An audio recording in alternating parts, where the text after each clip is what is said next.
ശബരിമലയിലേക്കുള്ള rope way നിർമ്മാണത്തിന് മുന്നോടിയായുള്ള നടപടികൾ അവസാന ഘട്ടത്തിലേക്കാണെന്ന് മന്ത്രി വി എൻ വാസവൻ. എത്രയും വേഗം നിർമ്മാണം ആരംഭിക്കുമെന്നും അദ്ദേഹം വ്യക്തമാക്കി.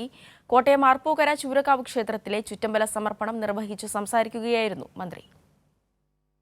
സന്നിധാനത്തേക്കുള്ള റോപ്പ് വേ നിർമ്മാണത്തെക്കുറിച്ചുള്ള ചർച്ചകൾ ആരംഭിച്ചിട്ട് വർഷങ്ങൾ പിന്നിടുകയാണ്. ചുവപ്പ് നാടയിൽ കുടുങ്ങി ഇഴഞ്ഞു നീങ്ങിയ നടപടികളാണ് ഇപ്പോൾ അവസാന ഘട്ടത്തിൽ എത്തി നിൽക്കുന്നത്. ഇതോടെ നിർമ്മാണ പ്രവർത്തനം വേഗത്തിൽ ആരംഭിക്കുമെന്ന് ദേവസ്വം ബോർഡ് മന്ത്രി വി എൻ വാസവൻ വ്യക്തമാക്കി. ആർപ്പൂക്കര ചൂരക്കാവ് മഹാവിഷ്ണു ക്ഷേത്രത്തിലെ ചുറ്റമ്പല സമർപ്പണം നിർവഹിച്ച് സംസാരിക്കുകയായിരുന്നു മന്ത്രി.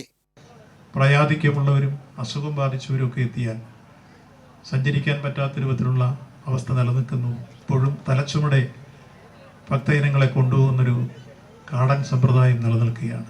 അത് മാറി ഇനി അസുഖബാധിതർക്കും പ്രായമുള്ളവർക്കും റോപ്പ് വേ കൊണ്ടുവരാൻ വേണ്ടിയുള്ള നടപടികൾ മുമ്പേ തീരുമാനിച്ചിരുന്നെങ്കിലും പല രൂപത്തിൽ ചുവപ്പ് നാടകളിൽ കുടുങ്ങി അത് നടക്കാതിരുന്നു.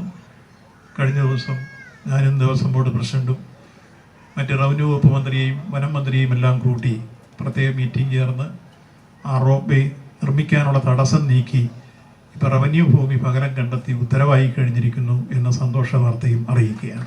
67 ലക്ഷം രൂപ മുടക്കിയാണ് ആർപ്പൂക്കര ക്ഷേത്രത്തിലെ ചുറ്റമ്പല നിർമ്മാണം പൂർത്തിയായത്. ഉദ്ഘാടന സമ്മേളനത്തിൽ Thiruvithamkoor Devaswom board president advocate PS Prasad മുഖ്യപ്രഭാഷണം നിർവഹിച്ചു. തിരുവിതാംകൂർ ദേവസ്വം ബോർഡ് മെമ്പർമാർ, വകുപ്പ് മേധാവികൾ എന്നിവർ ചടങ്ങിൽ സന്നിഹിതരായി. സാംജിത്ത് ആർപ്പൂക്കരയ്ക്കൊപ്പം സനോജ് സുരേന്ദ്രൻ, കൈരളി ന്യൂസ്, കോട്ടയം.